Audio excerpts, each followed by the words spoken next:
We're up and live. Welcome everybody. It's Wesley Pepper. Welcome to the Lexcia podcast. It's episode 208. I've actually been getting my numbers a lot confused. I actually changed the one early on today, so don't be confused by that. I don't know what it is about numbers. But this is episode 208. I double check. Just a thing on the app quickly. So like I said in the previous episode, I will do a full episode, sort of a small, like a 20-minute thingy, more towards the end of the month, because we did find those bugs. We are fixing them. But yeah, there's always a problem. But I'll highlight that towards the end of the month. Anyway, that's enough about that. We're talking comedy today. We're talking to Richelieu Beaunoir. We're talking about a gig That's on correct. we're talking about a gig on the 21st of November. But we'll get into all the specs around that. That's right. First and foremost, my brother, good morning, man. Welcome. Thank you. Thank you for having me. Like you said, Richelieu Beaunoir, I'm a Durbanite and I'm happy to be here, brother. Let's actually start off with a name, man. It's a very interesting name. If you are a Cleveland man's colored person like myself, Richelieu, it's a brandy, it's an alcohol drink. I think it's probably one of the stuff when I experimented drinking with when I was a lighty. Is that a stage name? Is there something? Is there method is there something in the name? No, bro. Well, my name is Richelieu. Oh shit! There's no Excuse. like Just assume. I know. Out of all the options in the world, why would I choose Richelieu as my stage name? It's that's my name, right? Yeah, my dad was really into. My dad was a reader, so do you know that story, The Three Musketeers? Yeah, man. There was the Cardinal Richelieu. Yeah, so their boss was the Cardinal, and his name was Richelieu. So that's the long and short of it. I'm just named after a character from The Three Musketeers. It's funny. My pseudonym is also taken from Alexander Dumas' story. I'm actually quite a fan of his writing. Anyway, man, let's actually start off just a little bit about your comedy itself before we get into the show. Can you just give us like an overview of your what is the topics you prefer to talk about? What's your comedy about? Influences and stuff like that. Well, I started doing comedy 2007, so I'm a veteran now. But yeah, for me, I started I never ever expected to be in comedy. So I started as a comedy fan. I used to love comedy. I used to watch John Flismus, Mark Banks, because I grew up in Durban, obviously. And those are like the guys that I looked up to them with in like how they could walk into a room and make everybody laugh. It used to blow my mind. And then cut forward a few years, through random circumstances, I had a friend, Carvin Goldstone, who's a massive Durban comic. I just met him, and then within a month of meeting him, we were doing a show together, and it just happened. And I mean, I haven't looked back from then. And I love comedy, but my material it's observational. Before, I mean, when I started off, I was watching a video that there's a guy that's posting videos online now of all our old comedy, and when I watch it, I'm like, I can't believe like how I used to be. It was very colored orientated, because I mean I was performing only to colored people, so I mean it made sense to me. And then when I moved to Johannesburg, I mean it's Johannesburg is very mixed, it's combined, everybody's out there, so I had to kind of adjust. Not had to adjust, but it just happened organically. So so very observational. I like observing. So like the small things that irritate me, make it into a material, or the things that amuse me. So like I talk a lot about myself, I guess, because that's where it starts, and then spread it out. So like I speak about my experiences with traveling or being married or whatever the thing is. When I got kids, when I first got a kid, I was talking about babies and children for a while. Like so. Yeah, so very observational. I have fun on stage, so I also do a lot of improv. So I was a host for most of the first few years of comedy. So I would host shows as the MC. So that's kind of where I tend to lean towards the improv comedy. So if I see an opportunity to leave my material and talk about what's happening in the room situationally, then I jump onto that without hesitation. So that's kind of what I like doing. Even roasts, like I won the roast battle, the first one that was, I think, in 2015 or 16. That's because that's what I like doing. I like teasing people. So it was very easy to convince me to get involved. And I ended up winning it. So it kind of put me in a space where people wanted me to be roasting them all the time. But kind of now I'm cleared of that. I'm a mature comic now, so I tell mature material. I understand the craft more, I guess. I understand what makes comedy comedy, and it makes me not a better comic, but also makes me enjoy the art of writing and delivering comedy. So like a lot of comedians, they don't want to do new material; they shy away from it. Personally, I want to when I have a new idea, I want to do it and say it and get it out as soon as possible and then leave it and then move on to the next one. That's kind of how I approach comedy, Mm. and it's fun. There's something I want to ask about that. Like when you mentioned you hosted quite a few shows. Is there a different? Let me say, is there a different process, a thought process? Is a different way you sort of rearrange your jokes between hosting and actually doing a full set? Yeah. So for me, when I'm doing a set, I generally, depending on how long it is, I try to create a thread. So like it's not a story per se, but they kind of go into each other along the way.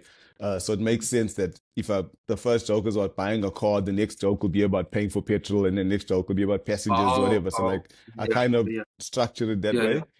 Um, yeah. but when it comes to hosting, you kind of read the room.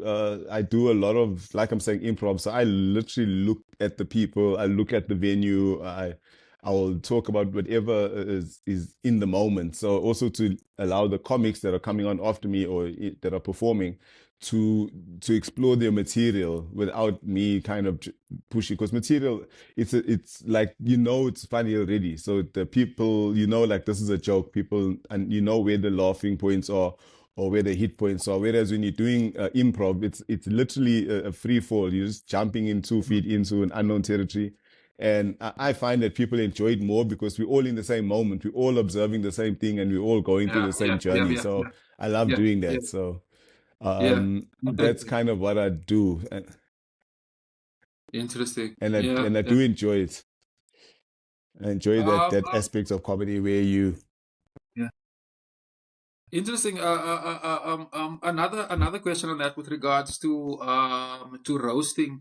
You mentioned like teasing people. Is there an art form to that? Is there certain lines that you don't step over and one that you don't mind stepping over, like getting personal or too personal, or yeah? Is there a Yeah, process so behind that too? I think so. Like there's, I think there are these invisible lines where you wouldn't want to step Mm. over, like personal trauma, for example, or like you don't step into that area where you like, because I mean it's supposed to be fun, even though we're insulting each Yeah, other. At the end of the day, it's still supposed to be fun. So yeah. so for me, I wouldn't get into things that are too personal. However, having said that, there's no holds barred. I mean, there's nothing that you shouldn't be afraid to mention anything or go at anything. So there's a show that I'm currently doing called the Guara Show, which is an opportunity for the crowd to have a go at the host or the comedians on stage. And Okay. I did it in Durban about a month ago, and I've, I've I found that people are actually scared to come out and just go at the comedian. But because I like doing it, I just stood on stage and just went at them until they started coming back. But yeah, so I enjoy that art form. But it is an art form because because I believe the funniest, like the quarring, we call it in Durban, so Yeah, roasting yeah, or yeah. whatever. So like in the funniest roasters or guaras are the guys that are on the corner, every single corner. Yeah, I find it yeah, funny because like when I'm on holiday, I sit there and I just listen. I don't even yeah, participate. I just like I want to experience yeah, this. Like the young kids are funny. Like young children will they don't because they don't have any yeah, social barometer. They don't have a yeah, yardstick. They're just like, hey, I'm gonna say this. So yeah, yeah. so that's it's an art form that I really love, and I always get involved if there's any type of roasting involved. I want to be there. It's funny. I talk about observation. I've heard some really funny shit in a taxi in Cape Town a few times. I've heard some people who sell vegetables. Um, um, um, um, Walkers, there we go. I've heard some really funny stuff there as well. So yeah, I get it. Like you allow yourself, you sort of take all that stuff in, process it, and see what works for you and what doesn't work. And that's fucking cool, man. Just one more last thing on your comedy itself. You mentioned that Guara show that you are doing. Is there any other? Is there any Yeah. clubs, performance stuff like that where people can catch your comedy sort of on a more regular type of basis? Uh, yeah, so at the moment I'm doing a one man. Actually, I just came back from Dubs. I'm trying to get to Cape Town before the end of the year. I'm doing a one man. But Mm. regularly I run a gig in Johannesburg at the Landmark in the Bryanston Shopping Center.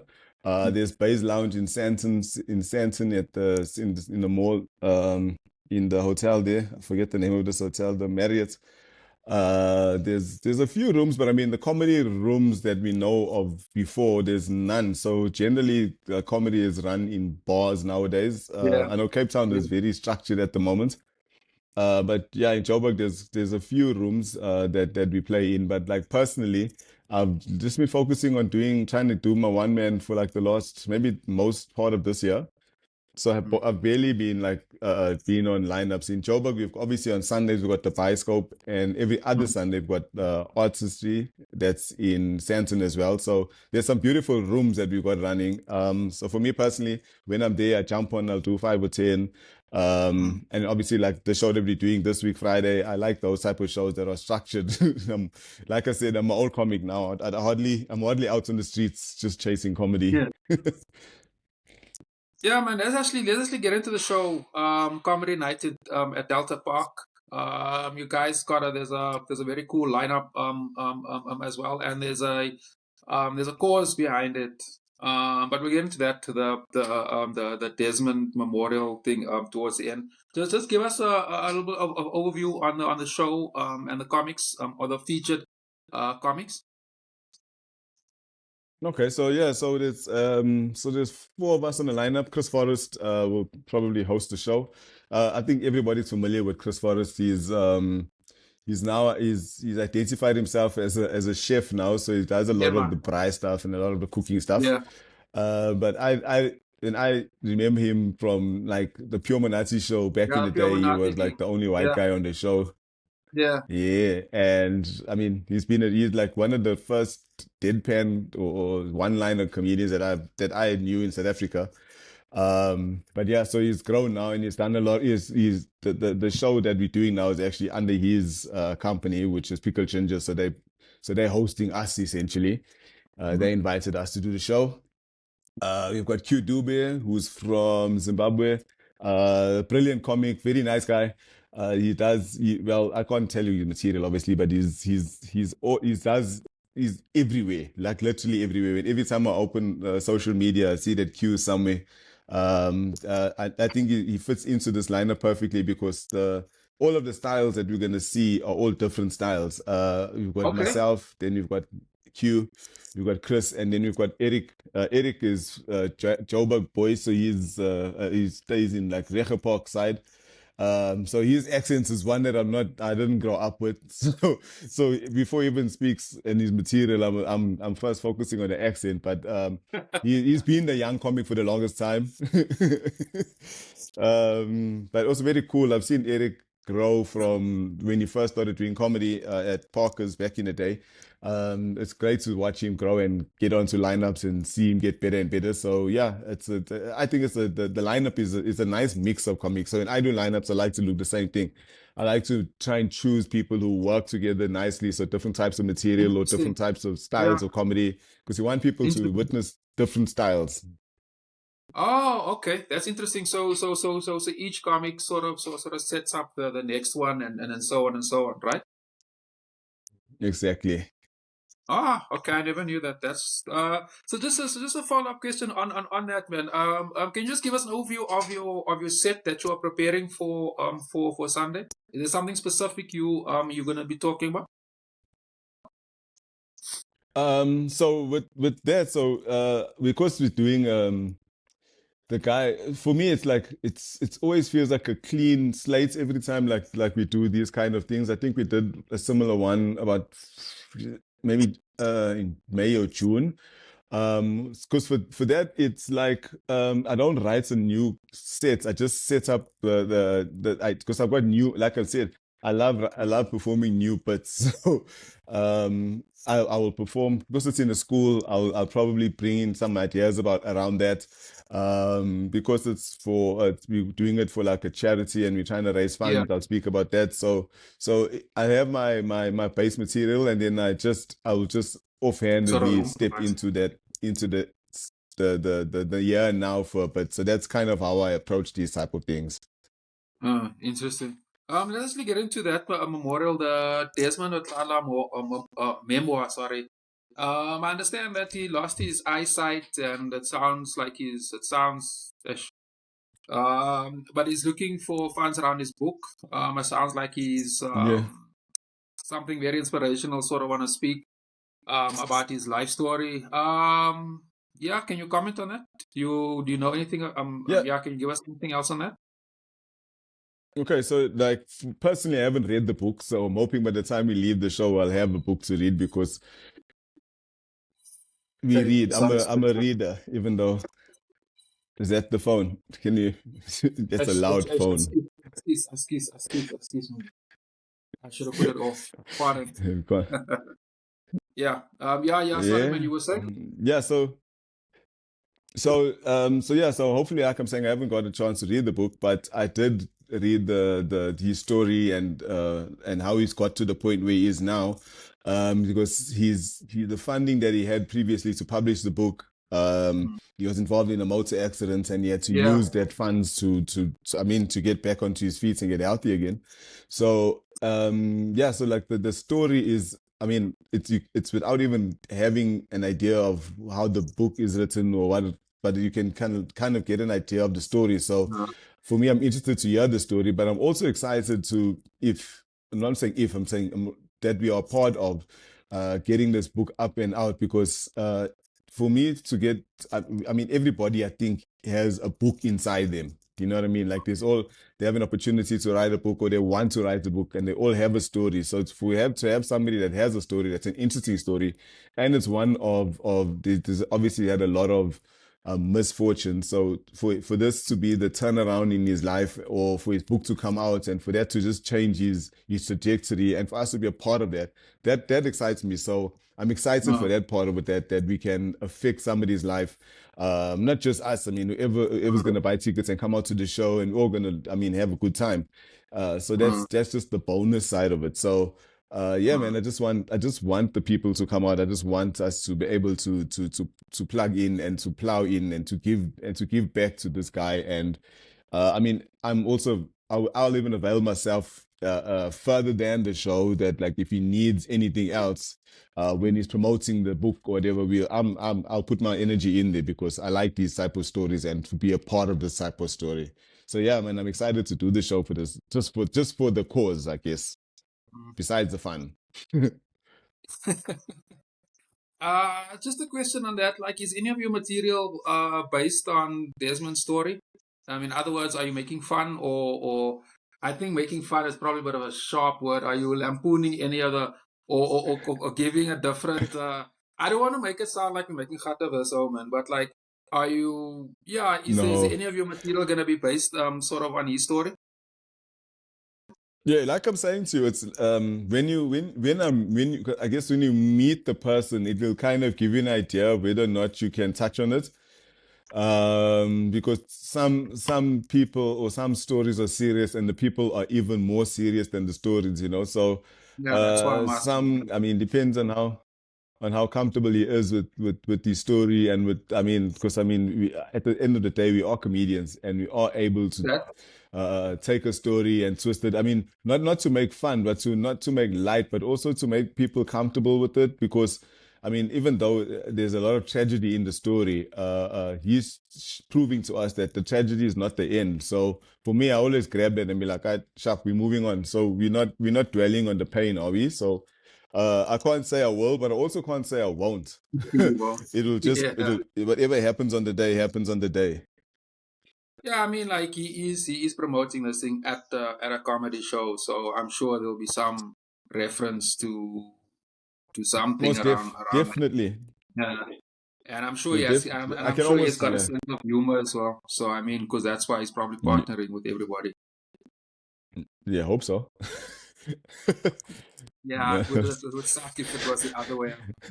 I think that would be horrible. That would be horrible. Yeah, man, It's an can you break us awkward show. down? Just an awkward show. It'll be awkward. Yeah, it'll be awkward, and it'll be. I don't think it'll be funny, and it'll probably. Yeah, yeah. Not. I'm sure he got a sense of humor about it. So the gig is on the 21st of November. Nah, Can you give us a breakdown on the on ticket Friday, yeah. prices, where people can get tickets and so forth? Ooh. CompuTicket or online and stuff like I that. don't even What is it? I don't even remember. Let me just take a look. I was actually looking at them just now. Give me a second, right? Because it's like the tickets are. I actually was looking at the flyer, to be honest. Nope, I can't find the tickets. That's not good because they sent it to me. Let me come back to you. I can't find the ticket prices, but I know that's the one thing I didn't think you were going to ask me. No Let me stress. go into this social What I media that will, I'll what I will find it do is right now. Let me tell. I'll add all the details with the ticket No, prices, and I'll put it in the description here below. I'll find it here. Um, There's a chair. Uh, oh, there's a chair. Early bird 150, pre-sale 180, and door 200. So yeah, so it's very simple. It's just early bird, pre-sale, and door. I don't know. And obviously, I saw there's cooler boxes. Cooler boxes are 80 rand. So I don't know. So I know when I run shows and I say cooler boxes, that's basically a selling point. They don't even care who's on the lineup. They're just like cooler boxes, we in. So yeah, so pre-sale 150. Let me just make sure. Early bird 150, pre-sale 180, and doors 200. But yeah, I don't know what's the difference between pre-sale and early bird because I mean all yeah, tickets are so pre-sale. But yeah. I don't So I don't I know don't when get it a clue. becomes so basically the tickets are 200 rand. Let's just call it like that. I mean we are Yeah, doing it to raise funds for this guy. So don't buy the 150 tickets, just buy the 200 rand tickets, everybody. and a cooler box. The first thing that comes to my mind is alcohol. Is that a cooler box? I guess so. I mean, no one's gonna bring a cooler box full of pencils and and sprites and orange juice and sandwiches, and that's a picnic basket. So picnic. So You don't have a picnic and then in the evening. yeah, so I'm assuming I'm just saying put your beers in your cooler box. If not, we'll confiscate them at the door and we'll drink them afterwards together. Again,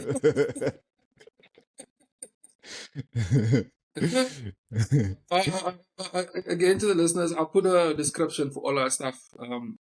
If anything is sort of lost in translation, I'll put a description for that. In the just one more question on the on the show on the show at Delta Park. Is this a once-off show? Is this a once-off gig, or is there more? I mean, given that we are heading in towards the festive season. Well, with regards to this, yes, I guess it for now. I mean, what the information we have like, is that it is going to be one night. So generally, what happens with this particular type of show is that they would, if there is a continuance or redo, they will come back to the drawing board and they'll say, okay, this is what we need to do differently. Maybe we'll do an earlier show or whatever, so or a different venue or something like that. If we're still pushing towards the book and getting the book out, then yeah, I can't say that we won't do more, but we'll have to find out because the Pickle Ginger runs these things, and then they will just they'll feed back to us after the show, and generally if they do another one, it'll be a different lineup as well. So it isn't normally like, for example, I wouldn't be, if there was another one, I wouldn't be on the next one probably, or they'll switch it up so that we can also get like the people that came to the first one could come to the next one. So you don't want to limit the reach of the shows, if you know what I'm saying. Yeah, no, I totally get that. Yeah, man, I think that's pretty much it, my brother, man. Can you give us any social media handles if people want to check any of your comedy YouTube pages and so forth? Is there any websites and stuff like that where course. people can get you or find out more about you? Yeah, so at the moment, I found out about TikTok, so I load a lot of stuff on TikTok and on Instagram, and then and Facebook as well. But Facebook is like Facebook, you're like a family person. You have to appeal to like your aunties and your uncles and everybody's aunties and uncles, and then TikTok and Instagram, you can kind of just be a little bit more normal. But it's at my handle. It's at Richelieu B. So just at Richelieu, RICHELIEUB. So at Richelieu B. That's on everything on Facebook. On Facebook, it's Richelieu Beaunoir, obviously, because you got to go government there. But on Instagram and on TikTok and stuff, it's at Richelieu B. And on YouTube as well, just at Richelieu B. You'll find everything out about me there. Everything is there. Nah, for sure. And I'll add those links in the description box as well, Bill. I'll definitely check that out there. My brother, Rishu, thanks for coming through, my king, man. All the best for the show on the 21st. I will publish this premiere. Pardon? Are you going to be at the show? I'm actually in Kimberley, my king, so I won't be able to make it for the Sunday. But I'll be what I do is like I said, I'll publish and I'll premiere it on Thursday. But I cut it up in shorts, the shortened version. I usually do that a week after I publish the show, and that's also, I publish it on all my pages. That's also a good way of keeping the content, I guess, relevant.